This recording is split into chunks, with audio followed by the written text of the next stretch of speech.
Wait, cuts us. What do you mean? There's no. Live streams, that's an interesting have a. Got it. It's live stream. They got it. So got it. Usually it's recorded. So who has your brief of your profile? Just remember your name. I feel I'm going to do that. You can quickly stop. I'm not going to. Maybe you forgot that. I remember she said we should give you profiles. Like, yeah, you have Alexis. You have Alexis? Yeah, let's do that. Why don't you just compare it to my Alexis? Yeah, What- really what- good parenting. It's organized. Alexis. Jaja told me to send the profile. I thought that okay, Wednesday night. When I said it to do Wednesday night. Oh boy.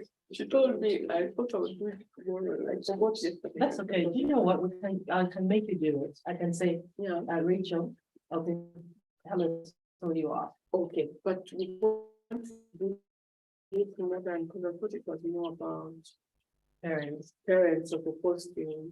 What to Who do? you are. No, I but think you still need to know. matters. You want to know. Because people gauge like, okay, who is this person? Like, okay, what, all that I think affects parenting.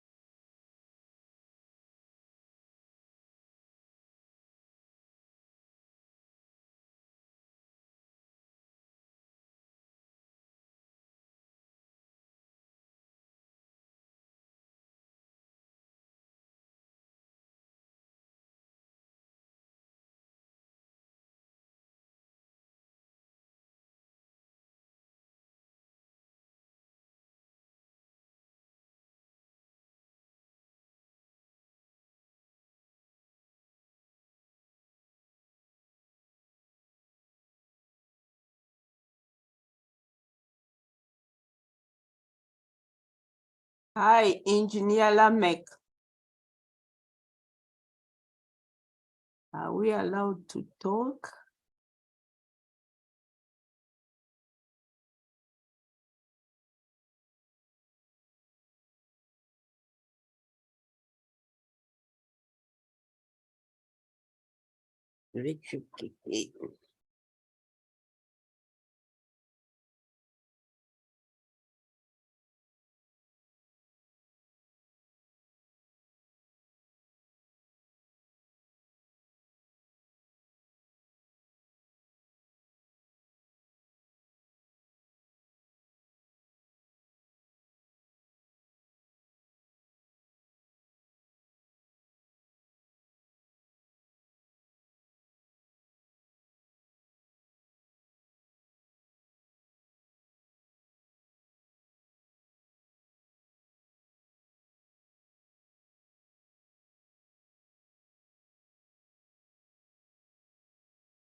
Right. Good morning, everyone.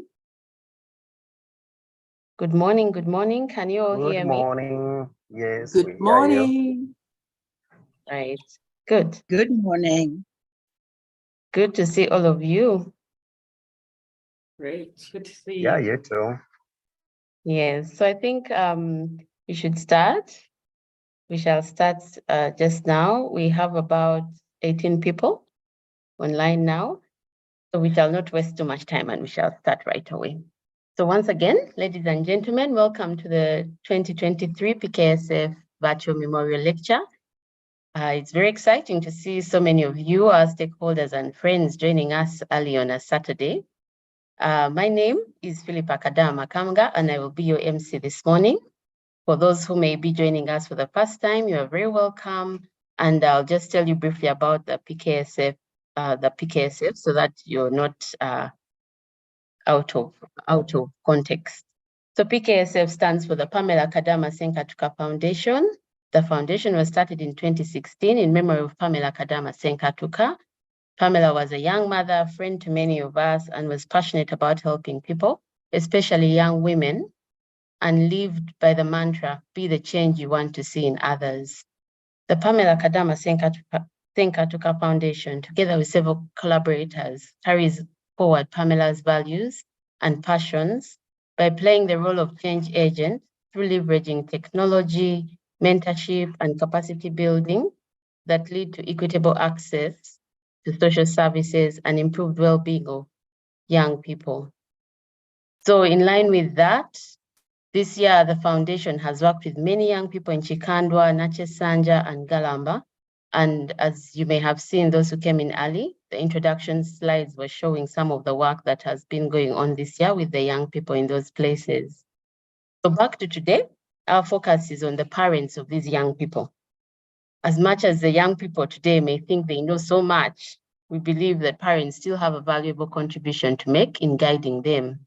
So some of you may differ, and we can discuss that more in the Q&A session after the discussion.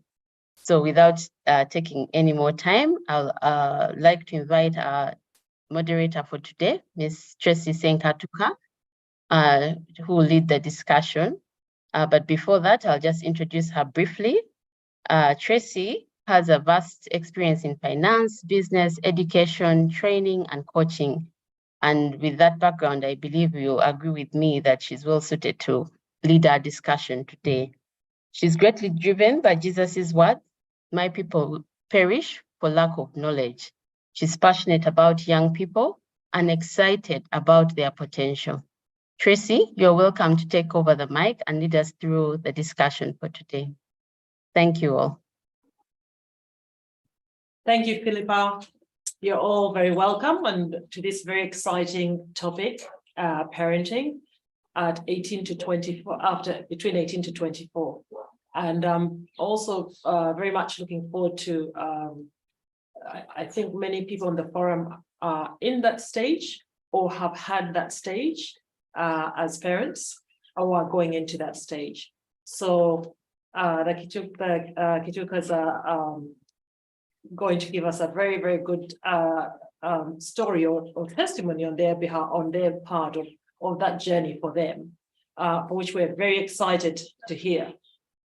Now, without further ado, okay, we have Alexis here. We have Alexis, who is, but we'll introduce Alexis when she comes to us.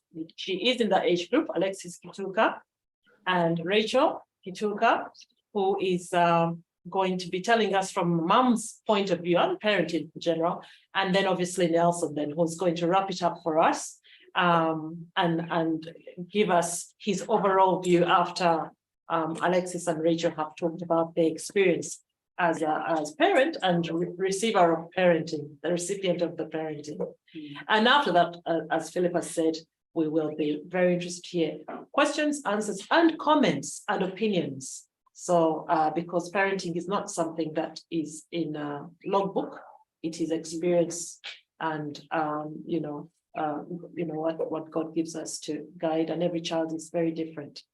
So Rachel, tell us about yourself. Tell us who you are, to give us a feel about where you're coming from as a parent.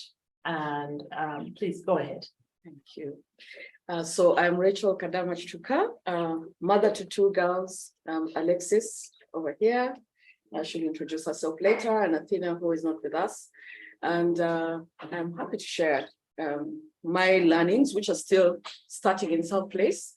I think a little bit about myself for a summary is I'll paraphrase something that you have all seen. If I've written you an email, that is, you probably have seen it at the bottom of my email. I don't know if you call it a signature or something, but something John F. Kennedy said around going to the moon. In their decade, and we haven't done that since ever, if we did then, depending on the conspiracy theory you believe, they chose to go to the moon and to do the hard thing of going to the moon. And they knew it was not an easy thing to do, but they did it anyway. So that is kind of like my take on this stuff. You choose to do the hard things because they challenge you, because they give you joy, they give you reward. And when you do them well. You won't get to the moon if you do things half-baked. So that is kind of my philosophy. Okay, that's great.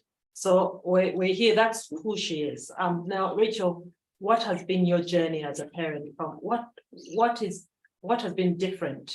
What changed from when you started to move from the young teenager to starting to parenting from the 18-year-old? A lot changed in terms of mind, in terms of how do we deal with a young person who is also showing independence, and how do you nurture that? So maybe the philosophy that I say we look at is that we need to strongly influence young minds at that age in terms of their choices, whether these are career choices, whether these are life choices, and the influencing could be around how the context you provide to the decisions that have to be made. That could be maybe through consulting, but how do we move there? Before, when you were younger, 15 or 16, you just say, get into the car, go to the pool, we're going to swim. There is no discussion about that. You do as you're told, kind of.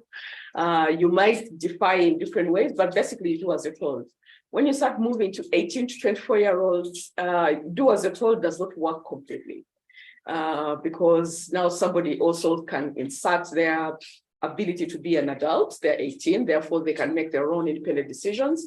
But then also, as a parent, you want to be able to give them the ability to make those decisions. So that's why I'm saying strong influence. I don't want to be saying, get in the car, go to school, because you're a young adult who is going to move into managing people, looking after yourself. So how do you take control of that? So instead, figure out how to maybe discuss.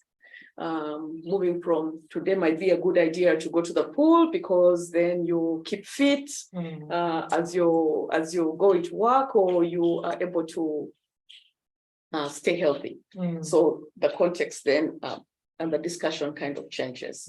That's not to say that there have not been cases during this journey where we've had to be dictatorial, simply because we believe that our experience, or maybe hindsight 2020, things we didn't do at that age, or things that we did at that age, should form the basis for saying, no, definitely do this. If I give a specific example of Alexis at 18, 19, when she was choosing subjects, and I can't remember when, okay, 16. And she decided she wasn't going to do economics, but wanted to do psychology. No disrespect to people who are psychologists, but at that point we were like, no way. You take economics whether you like it or not. That is a non-negotiable piece. Why? We're in the environment where we see what somebody who's carrying an economics or business background, it's general. And having that mindset, whether you're a doctor, an engineer, a swimmer, a pilot, it's basic knowledge that you should have. We didn't believe psychology would give her that thing, so we dictated that part. If I use another example of again a subject, she had to do a second language besides English. And we decided here, exactly, actually, it was during COVID, and sat here and said, you do French. And the father said, you do French because you've already done 4 years of French, and probably even since you were younger, you've always had French. Therefore, do French, continue with it. You're already familiar. It is something you know. And she looked at us and said, yes, I'll do French. But she looked at us with this, we shall see if I'll do French. As opposed to what? As opposed to Spanish. Spanish. Yeah, it's like that's a new language. You have 2 years, you have adjustments to make. Why pick a new language to learn? So she went off to school and started with French. And 1 week later, she wrote and said, I've changed to the Spanish class. We are 500 miles away from where she is. You can't dictate that she walks back into the French class. Yes. So we said, okay. That choice, we allow you to make that mistake if it's a mistake, or that goal if it's a goal, something good. But 1 week later, she wrote and said she had moved to the Swahili class. Okay. And well, she stuck to the Swahili class. But that one, we were like, okay, let her learn. Let her take her path and see where the second language takes her, if at all, or the consequences of that. We don't know where that will land yet. With the Swahili, whether it will be a bonus or a hindrance for the future, and that's something to see. Okay. And so in that sense, when you use the word influence, which other, besides saying, don't do this, do that, what are the means of which other ways have you used to influence her decision making? We do have a lot of discussions and try to use as many practical examples as possible about things going on around us. Well, now they kind of skipped my mind, but the idea of exposure, one, whether it is through what other people are doing, but also when we can afford it, the travel. See what people are doing different from where you are. It doesn't only rain at your home, although sometimes it does do that. But go out and see. Go and visit different people. When you do, you realize that even just different homes, it might even be just your auntie's home. Things are done differently. Beliefs are different. Yes. So it's not the same thing. And when you come back, we discuss and say that, you see, while you're saying ABCD here, that we might be dictatorial, you find another environment and say, actually, maybe not as much. Or you find, well, she visited, went on a trip with her friends, and she found somebody keeping bread in the freezer. And she sent back a message saying, these guys keep bread in the freezer. That's like, yeah, some people do that. So a point of learning, we don't all keep the bread out in the bread basket on the table if we have the bread. Yeah, so, but to be observant about those things and to make notice. When we see things that should be called out, we always usually call them out and say, do you see how those guys are doing it? This is what we expect you to do or expect you not to do, kind of thing, but using it from a practical example. Yeah. Okay. One of the words you've also used that I found interesting is dictatorial. It comes up a lot. Yeah, I think I will, looking forward to hearing what Alexis will say about that. But how much of your own life experience, because you said, using the example you used, the choice between economics and psychology is based on your personal experience and probably the current economic conditions in perhaps in Uganda or in the world? And how do you gauge, do you think about, what we need now and perhaps what her generation might need in that? How do you bring the two together when you're thinking about the future? Yeah. So of course we know what we lived through and what we have, and we grew up in a very different time. So that tends to be our comfort zone. Do what has worked in the past, what worked well. But somewhere at the back of my mind, I'm always like, okay, these people have grown up differently. they were holding and using phones for research at 12. Some of us did not use computers until much later. They've had the ability to do that research. So the need to have all the knowledge for whatever it is you're going to do is not as core. You need to be able to bring something else to the table. So with that basis, always debating, should you do like economics in that regard is something that has been there and will continue to be there. So that is something you must do. But what else? To what extent are you looking into using digital tools, ChatGPT for your work? Is it, I think in our time would have been cheating if you used ChatGPT, but is it really cheating today if you use ChatGPT to come up with a good essay? So that is some of the places where I have shifted and said, I don't think it is very necessary that you must come up with the most innovative essay from from scratch. What aids do you have to make you get to that point in the current generation? Yes, in the current generation and in the future where probably we'll have robots. And what are the main challenges? Where have you found the big hurdles for you? Letting go. Yeah, so the example of the Swahili is an easy one because that's the subject. Maybe we'll use driving. Which it's actually saying that Alexis, sit in the car and drive by yourself and go somewhere. You're thinking the boda guys, what happens if she maybe just scratches one and the whole mob comes? So letting go and saying, you do this on your own and actually giving you that decision and saying, I am okay with it. That is a big challenge. We're always trying to go and say, how do we protect? What mechanisms do you put in place to ensure that this is a safe place? Yes. Yeah, but sometimes you need to leave the safety net behind. For that. That's a challenge. And I think a place of friction. The transition from parenting to to adulthood. So Alexis, I'm going to bring Alexis because I'm sure after that we're going to have a big banter over a whole lot of things that have been said. Alexis, you are, how old are you, Alexis? Currently 19. 19. And you are at university at the minute? Yeah, I'm a rising sophomore. I just finished my first year of university. Okay, you finished in university. And what are you studying? Right now I'm studying economics and management information systems. Okay. And how you're living away from mom and dad? Yeah, I'm doing my degree in the United States. In the United States. Okay. So Alexis has just joined us to be on this panel.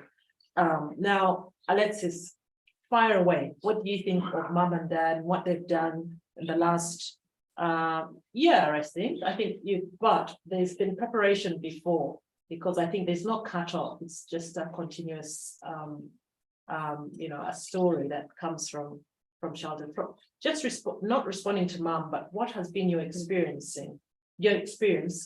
as a recipient of parenting from mom and dad? Where have been the highlights? Where are you thinking this has been good? Well, when it comes to like career guidance and like parenting, I think I can't like pinpoint where like they started talking about that certain topic. But like looking back, I think I've always known like the way my parents parented me and the way the people I was around was completely different. And I think I only started to realize how different it was until, let's say, a couple of months ago or like a year ago when I started to transition into university. Because we grew up swimming and we kind of were in a routine, like my mom said, it wasn't like dictatorship. We had a lot of discussions. And yes, I didn't have as much freedom as I was doing then than I was now. But like seeing the transition from when I first went to Tanzania during COVID, that was the first time I was actually away from home. And when I came back, there was like a different, I wouldn't say parenting style, because before I was like, my mom said, do this, do this, do that. And then it turned into, okay, so these are the options. Let's add way like what decision, what path to take when making a certain decision. And it's still something that we do today, because when I have like, for example, I want to study abroad next January. So I came and I asked them like, oh, I want to do this program and this, but I wasn't really sure if I wanted to go do the program. And then just having the advice of like, oh, if you do this, it's going to lead to more opportunities and you'll be able to, explore the world and all that. Mm. So I think that's been good. Also, to the sense that how I say involved in the sense that involved they are with their current lives. Like they know what is going on, but then also they allow us to make our own decisions, like my mom said. Mm. And then I'm able to see that like through the things I'm doing, because when I my friends have a joke that when I'm on a call, my friends is like very serious. Like I have to be on a Zoom meeting and everything. I'm like, it's a little bit normal to me because it's not like a random call where just like, oh, how you doing? It's more of a checkup, like they're checking up on you and then you're showing like your progress through either school or maybe different life decisions or life paths that I'm currently taking. Okay. And so where are the bits where where I'll use mom's example of where she has said not psychology, economics, and she felt she's guiding you. What has been, I can see that from your choice of the course you've taken since then. So you're majoring in economics and management information systems, and you're exploring a career path in finance and global markets. Now, mom guided you towards economics. Mom and dad guided you towards economics. You had wanted to go for psychology. Have you ever looked back? Starting, what do you call it? Freshman year, I did want to do psychology, but then because I entered a class and had a conversation with one of the upperclassmen, and she told me about management information systems, and it was more coding based and data driven, which is something I've always been interested in, but I didn't really know that there was like a course for it. So I looked more into it and I talked to a couple of professors, and then I went to my college advisor and she actually advised me to go for management information systems. So that's where I am today. And I say that's just based on the exposure and just being able to talk to people and like gain new knowledge in that sense. And then, okay. Where does passion fall in this? Where is all of the things you talked about were quite practical. And what I'm trying to draw from you is, why did you ever think about psychology? More because I like to say I'm an observer. So I like to observe people and understand like why they were doing certain things. So that's why it's driven towards psychology. And like before my old school, I wasn't exposed to like economics. So when I actually started to get into economics, I started to realize that there's actually a lot of psychological elements into economics because it's more of what are the markets doing? Like, why is this happening? And that's when I decided that that would be my major. And it kind of, the passion from psychology or just observing people from like my everyday life is what led me to it. Okay, great. Now the other interesting one has been the French one, which that one you completely went a whole different way. So I'm only using these examples because they show one where it's worked and you followed through. And then there's another one where it's not what mom wanted, it's not even what you wanted, and it's even after you chose it, you went from French to Spanish and then to Swahili. So tell us a little bit about that. What did you think? Because mom, when you left, mom and dad had agreed, and it's going to be French. And then what happens? What happens with the parenting? What, like, you can't hear mom anymore and dad anyore's voices? Where does that come? I won't, it's not disobedience, obviously, because now you're 18. But when did that choice where you decided, no, I'm going to go for Spanish, and actually that's not working for me, I'm going to switch? Where did you stop hearing mom and dad's voice in the background?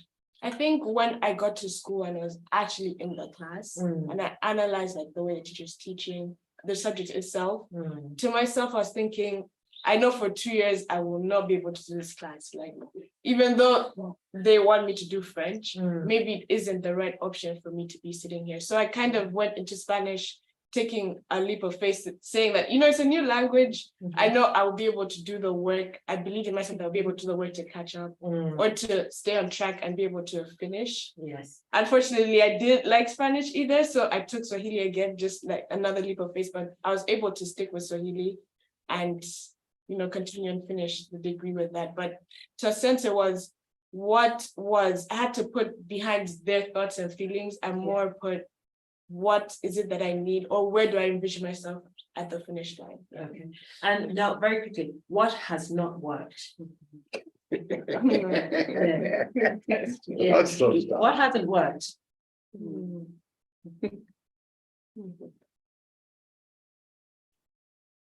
Pass it on to me. Yeah, well, Just pass it. there we That is go. why I had to speak. Just pass it on Okay, to me. Nelson, Okay. all right. Ideally, my views are not new to Mm. anything. That's why this time around, although my children and my wife always say I speak a lot, and they said there's no way I'll speak, but I'll say very few things. I said, let you guys speak. You guys say what you want to say, and then I put in my 2 cents. I see myself as a layman. What do I mean by a layman? I look at things in their most simplistic manner. It means a layman, not so much that I'm not educated, but I like doing the simple things. And I've grown up in a family where my parents used to sit down and actually would have long conversations. My best memories are times when we had no power at home and would just sit down and we'll tell our parents stories about school, and then they would tell us stories about their school and tell us and guide us in that way. So that in one way guides how I look after my children or I inspire them. But I have this cousin of mine who is my mentor. He's called Tefer Serenjoji. He has a phrase I like the most, and once in a while I use it. I'm your father first. Loving me is a bonus. So I will make decisions which are in your interest. I'll make decisions which we feel are in your interest, irrespective of whether you like me or hate me about it. You'll figure it out later. So a lot of what we do is when you're making a decision as a father, you have to look at it in the sense that this might be an unpopular decision, but it's the right decision. The story about French, if I recollect it properly, she wanted to do Swahili because she'd gone to school and found some students who had come from Tanzania and they were speaking very fluent Swahili. And the Tanzanian Swahili is a bit more complex than the Kenyan Swahili. Actually, this language sounds romantic. Now, when I talked to my mentor, he said, "Mister, you don't want to do a subject. It's like you're learning to do French and you're doing it in France. They will not understand if a Frenchman fails French in France. So you're doing Swahili in the cradle of Swahili in Tanzania. If you flunk it, no one will understand, no recruiter will understand that I was in Tanzania where they speak Swahili. Ideally, you grew up there and you failed your own language. So that was the bakers said, don't touch Swahili because you flunk it. And when you flunk it, you won't be able to explain to anybody. Anyway, some of those things is a give and take. Yeah, okay. So that it's not a deal breaker. But my 2 cents are this. I believe that one, as parents, you should try to lift your children to go further than you ever did. My parents came from the village, my mother did. She went to Namagunga, my dad went to Luviri, then he went to Makerere College, then he went to University of Nairobi. And then he wanted his children to go to Budo, we went to Budo. So without any due disrespect for Budo and Gayaza, to me, the theory is going to Budo and Gayaza would be a basic. We have to push them to go further than we ever did. So in that respect, I think currently we're not off course, because I believe that I am a roving businessman. I've done so many businesses all over the world. But the one thing I fear, and the one thing I see, is that many a time, the Ugandan child has all the knowledge you need to run and execute much better than many children all over the world. They have more knowledge. Their only problem is they're in the wrong environment. They're not given the access to the tools that people all over the world are given access to. You go to local schools in Uganda, you won't find a Wi-Fi, which is a basic in any school, because they are saying that it's like saying that we guys are still using slide rules and abacuses where everybody else is using calculators. And you might think, yeah, I'll be the best guy in the slide rule and the abacus and the other, what should they call it? The other tools we used to use, the logbook. Yet other guys are just doing cosine and sine is this. The calculator is giving it to them. You won't compete with them.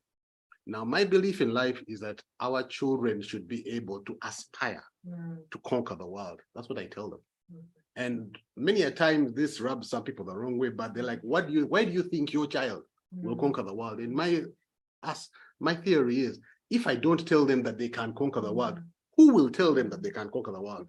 So the things they do, some people see as maybe astounding. But to me, I think they are normal, because I am saying, if you want to conquer the world, that is what you should be doing. That is where you should be going. So for where we are right now, I think in a small way, they are following that path. I don't really care what you'll ask my children. I've never ever asked them what they get in academics. It's not a big issue to me. What I think is an issue to me is, who are your friends? How many friends did you make? What did you learn? What did you see? If you're acting, are you acting from the back of the class or from the front? Are the people recognizing you? Idi Amin said, for the black person, you have to win by knockout. That means you have to be at the front.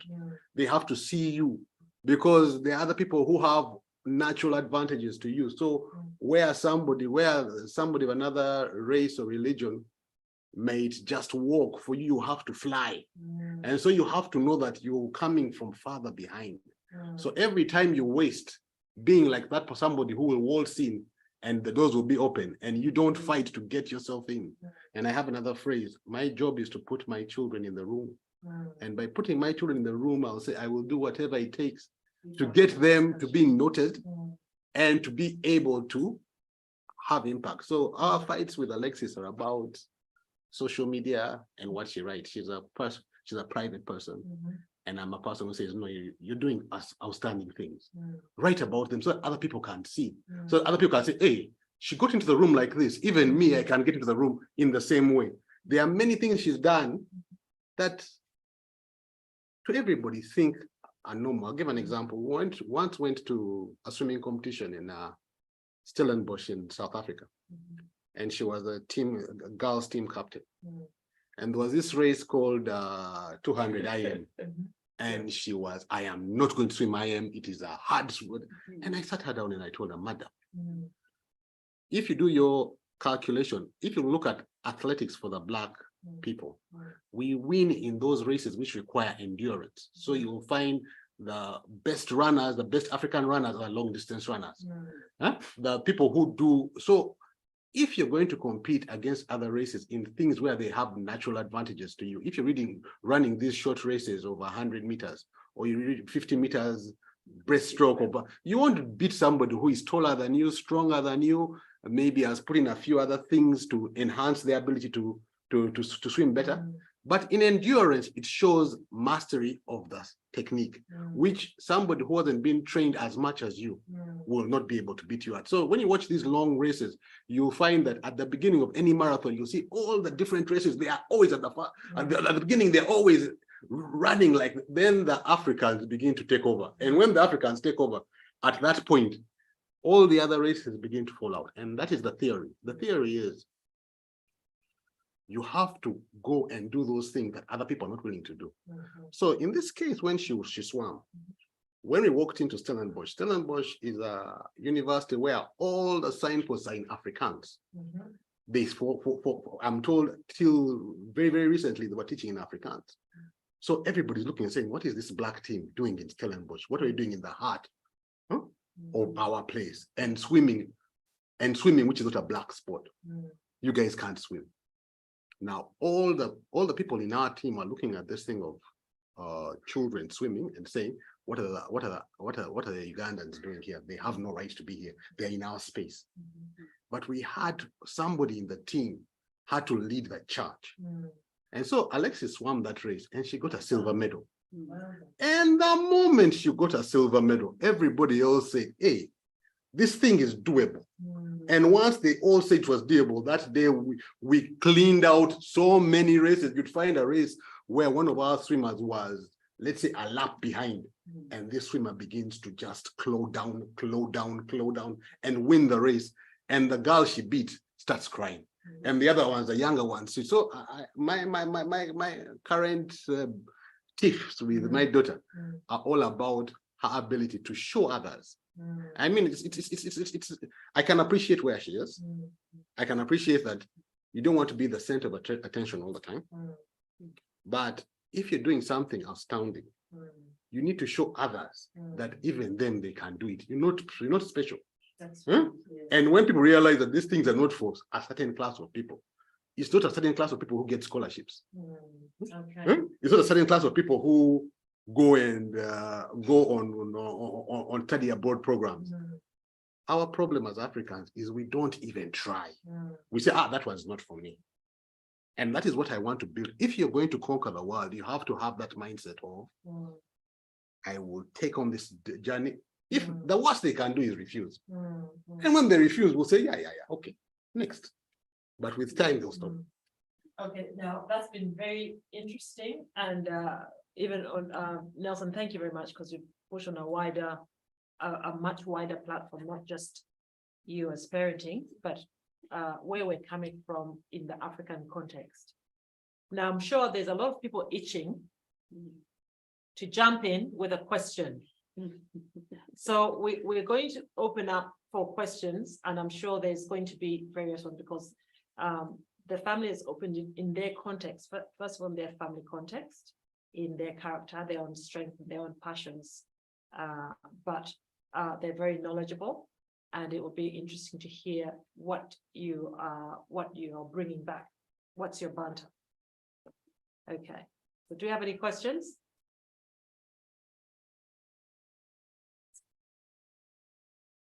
You can unmute and Hi, my name's Marietta. I do have a question, if I may.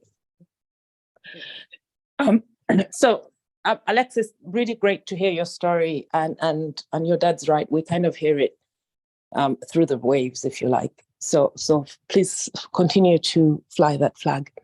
My question is sort of for the parents for whom, so Alexis might have been clear, focused and so on, but there are a lot of children who don't know yet what they're going to do, even between the ages of 18 and 24. How do you handle that? What have you done?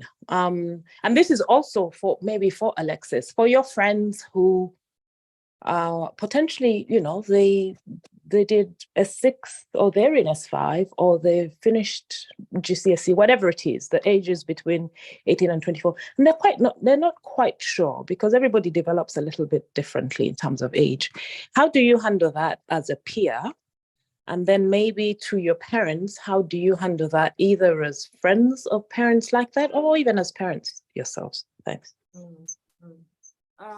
For me personally, I did not know what I was going to do, or I knew the reason I took econ was because I did not know what field or sector that I wanted to go in. And still to this day, I'm not sure. I'm not closed off. I'm saying, okay, I'm gonna go the finance route. I'm gonna go to law. That's why I was taking economics, because it opens you up to many sectors that maybe I don't know about or I'm not exposed to yet. So just being able to be open to the idea of exploring new career paths or learning about things as you go, and just being able to put yourself into rooms where you know that you'll be able to take something out of it. Because I found that from my first year, just going into maybe those sessions where professors are talking about their day-to-day lives, or something I've recently doing is going to banks like Goldman Sachs and Bloomberg's and doing programs with them where they're able to expose you to the day-to-day activities of different data analysts, and seeing if that's actually something I want to go into, or envisioning myself there. So it's just enjoying that journey of being in an unknown space, but knowing that through this journey, you'll be able to come up with something. Yeah. Okay, for the parents, yeah, like Alexis said, she's also not completely sure about where she wants to be, and that's why we thought the exposure and the base is good.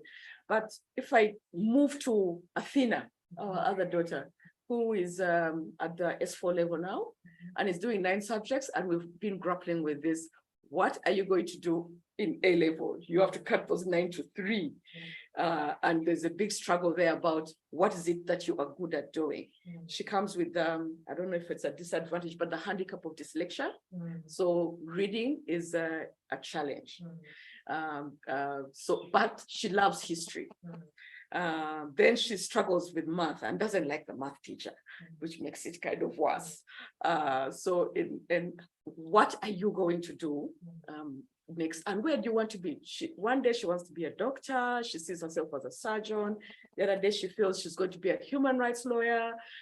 They're kind of like on the opposite sides of the spectrum in terms of subjects and everything that you're doing. So like, okay, you need to figure out where you're going to go. It might take longer. So again, the issue of exposure, but also talking and asking other parents who kind of walked the journey before you. We tend to do things on our own. We don't ask a lot.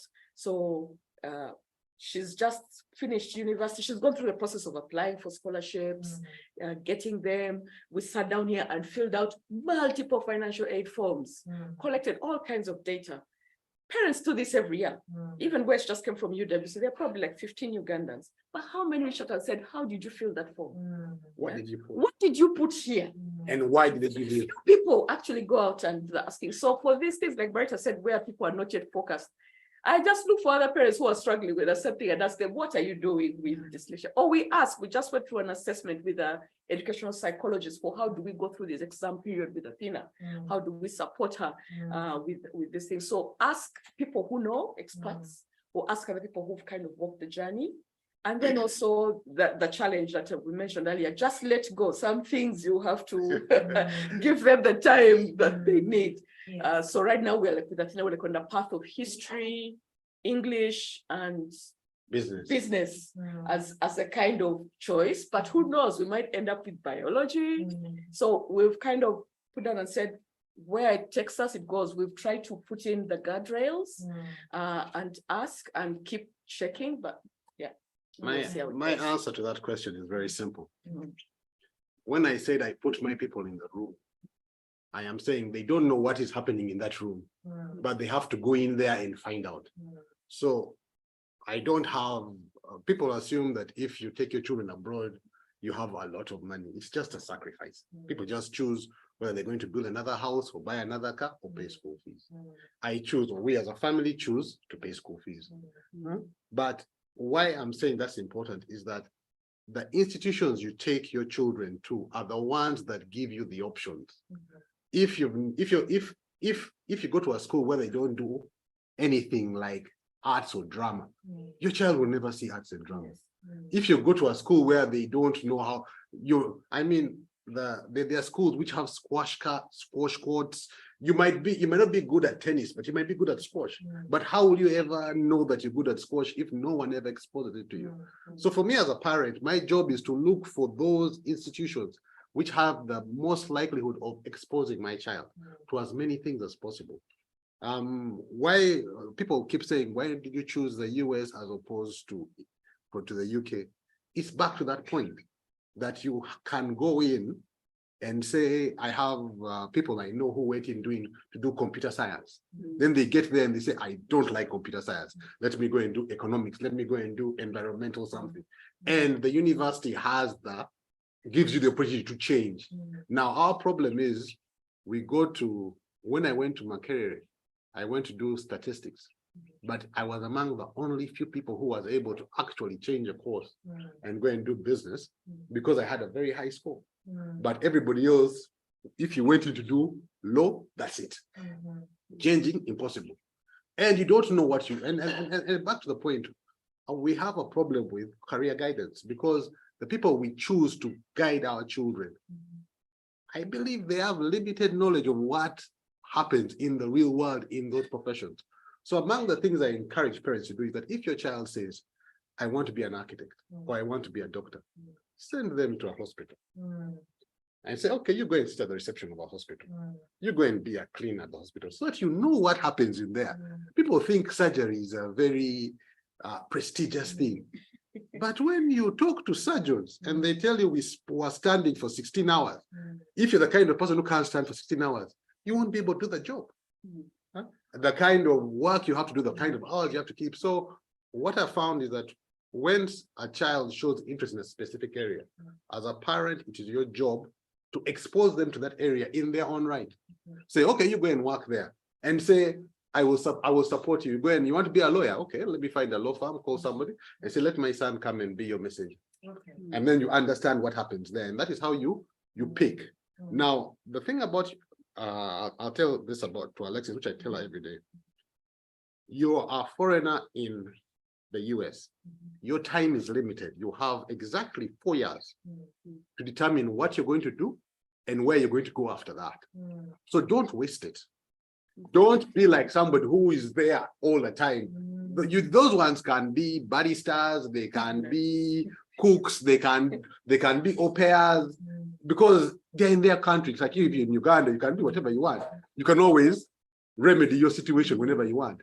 But if you have a limited time only, make sure that time is used to get the most out of the system that you can. And once you do that, and once you know your time is limited, you don't waste time. The people who go to school and they say, I don't feel like studying. I can't take a gap year. But on whose money are you taking a gap year? Who is going to pay for you to sit down and find yourself in Guatemala? And I keep telling her that for us, as far as we are concerned, somebody has paid a lot of money to get you in that university. So your first point of call is to first harness the money that has been invested in you. And then after understanding how much has been paid to you to do whatever it is you're doing at university, you have to have a return. So if somebody paid $250,000 for your education, don't get a job that pays you $30,000, because then it makes sense. Why do a job which you could have done without going there? And a return on investment. you have to know, and the children have to know, because parents are here saying my child wants to, but you're like, look, I have paid all this money all my life. And that's what another point we have with Alexis. We did all this swimming stuff. We woke up early in the morning. Now she's laissez-faire about swimming. And I'm saying, you guys, where is my return on my investment? No, I like Ariba.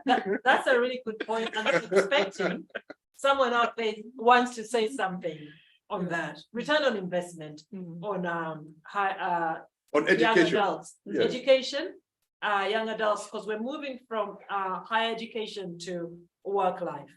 I'm very excited to hear the rebut on that. Someone has a question. Oh, there's a hand up. John? Hello, John. good morning, everybody. Are you hearing me? Yes. Yes, I am very, very happy to join you. I'm not joining, I'm just using that account because mine has failed to work. I am Brother Drapari Atandu Baifa Isaac. I worked with the BC organization and I'm very happy to see Alexis is grown up. I left her when she was still young, and the Rachel is there, the father is there. Thank you for this program. I want to make a comment, not really a question, that this discussion on parents' role in guiding the 18 to 24-year-old young people is very important, but the village parent is missing on it, because as far as technology is concerned, this one, they are not accessing it. Even some of the urban parents may not be having access to this kind of knowledge. And my comment as per this is that currently you people are focused more on the professional or the vocational or career guidance, I will say, because as a parent, I regard that as the third aspect of your role. The first role of a parent is the human life, guiding these children in the human aspect. You may have all the knowledge, you may have all the riches, you may have all, but if you do not have the human heart, all that will be useless. So how do you help the parents to bring up their children in the human aspect? Then the second area, which is not coming out clearly, is the spiritual or the religious. Some of you who did history, you know there was that the theology, liberalization theology, or the fight in South America, which was based on religion to bring up the poor people. Though this thing was covered up, but we still need God as we fight this war. If Alexis is in America, there is the issue of the clash of culture. How will she overcome that if she is not grounded in God? And the parent, as a parent, you gain your power, spiritual belief. So how do parents handle this? Can it come out clearly in this discussion so that when you as a parent, you are guiding your child, you guide him or her in the human life aspect, the spiritual aspect, and the professional, that is the career aspect. So those are some of the few things I wanted to say, but I thank all of you so much for allowing me this time. Thank you. Shall I ask Alexis to respond to that question, because you are living that life right now? I think he has pointed out mainly to the spiritual guidance. What have you found in how have your parents guided you spiritually? Secondly, how are you benefiting or living it out right now, especially in a foreign country away from your family? And also, if you could add on to that, socially as well, the social aspect besides the educational. I think to say spiritual, because spiritual, we went to church, went to a Christian school where we had that exposure. So for me personally, I would like to say it's a relationship between me and God. So like me knowing that as I'm going through this journey, like He's the only one who knows like how it will end up. I just have to trust that what I'm doing is I'm on the right path spiritually. So that means praying.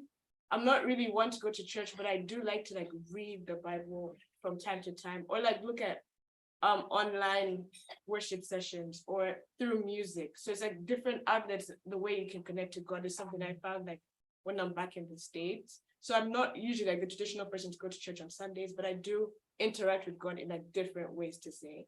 And then when it comes to like going through the culture shock and everything, I mean, it's just staying grounded to who you are and what your foundation is. Just knowing that, oh, back home, like this is how my parents have taught me to be. These are the things I value, and what are my boundaries, and what are things that I know that I cannot do, even though like I have to do them to accept. Like to remain true to who you are, and just to show that through your walks of life, whether that's showing up to time to work on time, or being there to help a friend out. Just small things like that are what make the difference. And then I think the third part was like the social aspect. The university is very broad. I have friends who are atheists. I have friends who are Muslim. So it's just being open to just experiencing things with new people and not being closed off because you don't share the same mindset. Because even though I have friends who are both Ugandan, we've both come from different schools, the way we see the world and interact with the world is completely different. So just being open to sharing new experiences and learning new things from these people is something I've learned. That's really, really good. If I can add to the part about being human and the guidance around there, I think between 18 and 24, you're kind of late as a parent or guardian, if that is something that hasn't been tackled. That should start much earlier. The values, what are the things that we value? Starting to talk about self-awareness, something that the foundation is very keen on. How do you make somebody self-aware of who they are, what they believe in, what they're able to do, how they can get themselves better? So those things have to be done a little earlier so that she can then lean on them when you're not there to kind of be there to that. So timekeeping. That's it. Hey, we do not encourage people to be thieves, no stealing, and said that while we might not look at grades, if a teacher reached out and said you were indisciplined, that is a different problem. For us, that is a bigger problem. So how do you treat yourself? How do you respect others? Do you respect authority? What are those things you put in for that to support them? I believe that's what goes towards being a good human. Do you look out for other people? We've had cases here where we even debated the humanity part. During COVID, she was leaving school, I think a day before something, that very bad COVID, and one of her close friends lost their mother.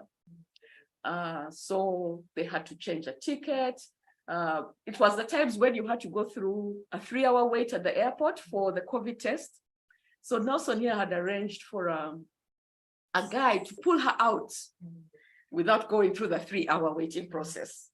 That might not be good, but anyway. That's what we were doing because we didn't want to wait for 3 hours. But anyway, Alexis said, no, I am not leaving Joy behind. Joy has lost her mother. She's not happy. We are going to stick together. If it takes her 3 hours to go through the COVID test, I think I'm staying with her. And we're like, okay, that is what we have taught you to do. So it's okay. We shall wait the 3 hours. I shall wait the 3 hours. Okay, he shall wait. It was a night flight. It was 9 p.m. So, and there was curfew. So anyway, when he got to the airport, first of all, Joy was now pulled out and Alexis stayed. And we waited the 3 hours.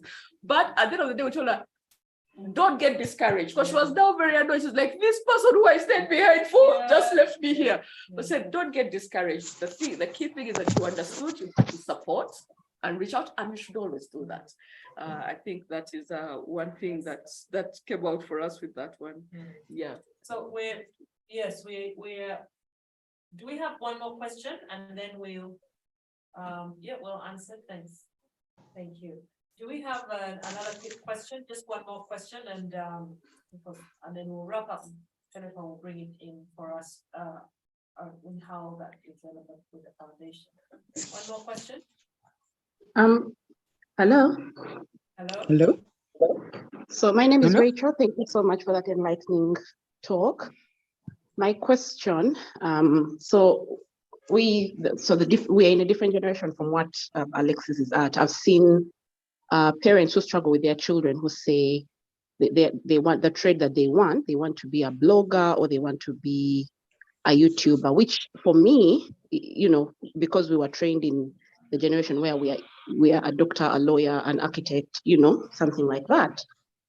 I struggle with, because my child is still younger, she's 8, but I keep thinking, what happens if she insists she wants to be something really out of what I consider the ordinary? How do I direct that back to something that will make her money and also, charge up her interest? I'll take that one because we've had that argument here properly.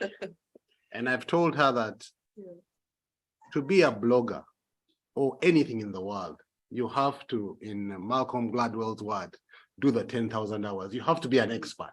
So even if you're a blogger, what are you talking about? You have to be an expert at what you're talking about. If you're putting on, for example, makeup, you have to be an expert at makeup. So my argument is, okay, you be your blogger, but before you can be your blogger and be an exceptional blogger, you have to have the expertise. So gain the expertise. So my theory in that one is that I don't care how you manifest your exceptionalism or your expertise, but first get it. So, okay, you want to be a blogger, fine. Blogger in what? I want to be a blogger in music. Have you learned the music? Do you know what music is? Because if somebody gets you and you've been talking about things, and then you'll find that this world is full of fact checkers. So if you're telling people things which are lies, eventually they will fact check you. Then you have to. So when you're guiding your child, you say, okay, we know that this is your line, but what backs up that line? And you build the foundation so that somebody is strong. Our problem in Africa is when children say they want to do music, nobody goes and takes them to music school. So they understand the foundations of music. So they understand the business around music. And you can find that they might go to look for music and they come out as producers or as salesmen or as the economics of music. And that is what I believe a holistic education is supposed to be. It's supposed to get you to where you want to go, but give you the foundation. So in all honesty, I don't know what is going to be in this world 10 to 20 years from now, because some of these careers, you're a lawyer. The other day I had a lawyer in my office and I asked ChatGPT to write me a contract. And the lawyer looked at the contract and said, this is a better contract than the one I would have written. So that if you're a lawyer whose job it is to draft contracts, and now ChatGPT is doing it in seconds, what is the future of your job? Yeah? And that's why when you're looking at children, you're saying, give them the skill set to be inquisitive, to lead, to learn, and then let them be. So my advice is don't get too stressed over what they want to do. They'll find themselves if you put them in the right rooms. If they don't get to the right rooms, if you're a musician and your father is not supporting you, all these musicians who eventually made in life, somebody somewhere supported them, paid for their studio time, paid for their learning an instrument. But if you want to say, okay, I'm a doctor, so my children should be doctors, and you're not going to take them to places where they're going to learn other things so that they can explore their passions, then it's you who is hindering your child. That is the solution. I also have a practical example of that, because I think we had somebody who thought they would also be a blogger. So they were very insistent on it, Athena. So what I did is I set up a YouTube channel for her and told her, here's the YouTube channel, make the videos and put them on. And he told her, expose them. We want to see a video every week. It didn't go past 2 weeks. So when she was put in the context of she has to do the video, she has to edit the video, she has to put it up, she suddenly realized there's a lot of work in this thing that is not just going on and doing it. So she tried, but it's not, and she has attempted more than once actually to keep it going. But she realized it's not as easy as it is to generate that. Look, there's a discipline to it. The 10,000 hours of Malcolm Gladwell. You don't wake up in the morning and you're a perfect blogger. There is hours of work to it. So that is where then somebody starts saying that actually maybe it's not just the blogging I'm interested in, maybe this is the aspect. So it kind of moved her around. I can give you the perfect example. And she was about 8. I can give you the perfect example. This microphone I bought because she said she wants to be a blogger. It is today, which is the first time we've ever used this specific microphone, which I bought 2 years ago or so, and had it imported for her to do blogging. But today it is clean, it is neat, it is whatever, never used until today. And that is parenting, because you're going to invest in things which at that point the child thinks they know. And for me, the best way to dissuade somebody from doing something is actually giving them the opportunity to go and do it. For example, I don't drink alcohol, but as I was growing up, the aunt I used to stay with was like, you want to drink alcohol? Here, taste. And at a young age, you tasted it and like, this was not good for me. And that's how it stopped me. And that is my philosophy in whatever, in parenting. Don't fight. Give them and say, okay, you try. My father once told me, go and sell groundnut. I have taken 20 years of doing business, gone around, but I am now getting into the realm of buying and selling groundnut. It is not funny. After 20 years of doing business, I am now there. I am now selling coffee, which is as good as selling groundnuts. It's got me. Yes. Well, on that note, I'd like to thank the Kijokas for that, for being so generous and open and vulnerable, because we only learn when we really take from inside of us. I think the main points there I have heard from all you three is keep the conversations going. You talk a lot, you're open, and one of the things you've said, put the child in the room, put the children in the room. I mean, young adults actually, not children anymore.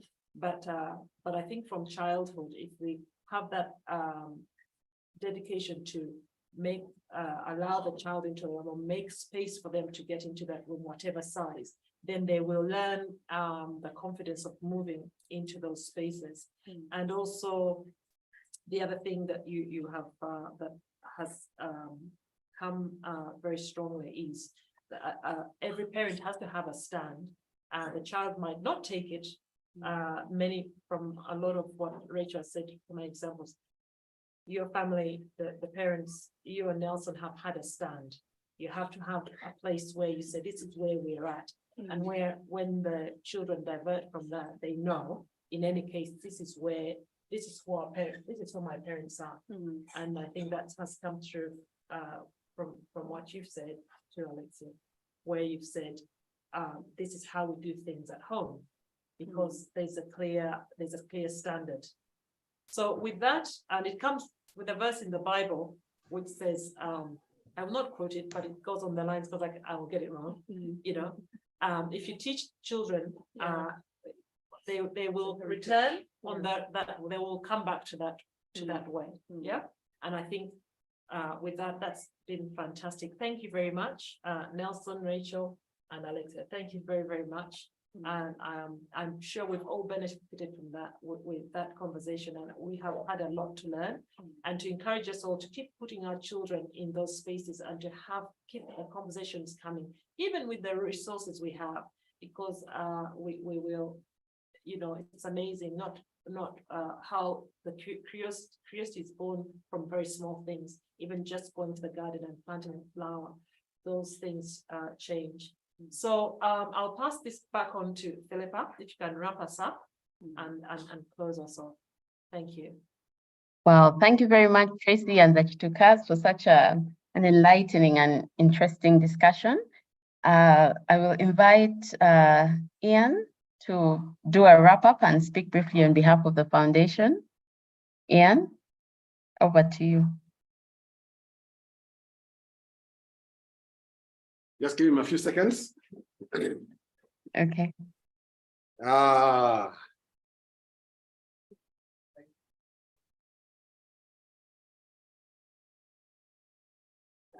Okay, I'd just like to thank everybody. I'd like to thank Nelson, Rachel, and Alexis. And also I'd like to thank everybody who has been on this call. I think the topic we're looking at is a very important topic. Parenting is a very important issue that must be taken extremely seriously as we guide young people, because the young people are actually the future of the country. They're the future of the country, they're the future of the world, and they're the ones who will at one point be leading the world and leading Uganda, where we all come from. So I think it is very important to mentor these young people, but let them explore and fulfill their full potential. So as far as the foundation is concerned, the foundation is extremely interested and focused on young people, trying to help them develop their careers, whether they are the formal careers or whether they go for the vocational route. So it is something that we're all very passionate about. And as we go forward, there will probably be a lot of work that will be done both formally and informally, trying to see how we can mentor even the people who may not have access to a formal education. With that, I will pass this back to Philippa. Thank you all for coming. I'll just say one word because I'd like to thank the foundation. We're all very passionate about, and as we go forward, there will probably be a lot of work that will be done both formally. Okay, sorry. Thank you again. I'd like to thank the foundation for giving us the opportunity to share with you our experiences, and most importantly, I'd like to thank Tracy. He has been an exceptional moderator, and I learned a few things. And thank everyone who put these things together, Philippa, Papa, and everyone who puts in work every day for the foundation. That work does not go unnoticed, which is exceptional. Thank you very, very much. Well, thank you. Sorry, what was that? Yes, no, back to you. Oh, okay. All right. Thank you very much, everyone. With that, we have come to the close of the discussion. Although I saw some mics open, is there anyone who wanted to give a last remark? No, probably they were open by mistake then. Okay. Thank you very much, everyone. Tracy, that was well done. The Chitukas, thank you very much. And everyone else who has put in work to get this done today. We are very grateful. And thank you, our audience, for coming. Yes, till next year, we look forward to the next talk. Thank you very much, everyone, and have a good weekend. Thank you. Bye. Bye-bye. Thank you. Bye. Thank you. Bye-bye.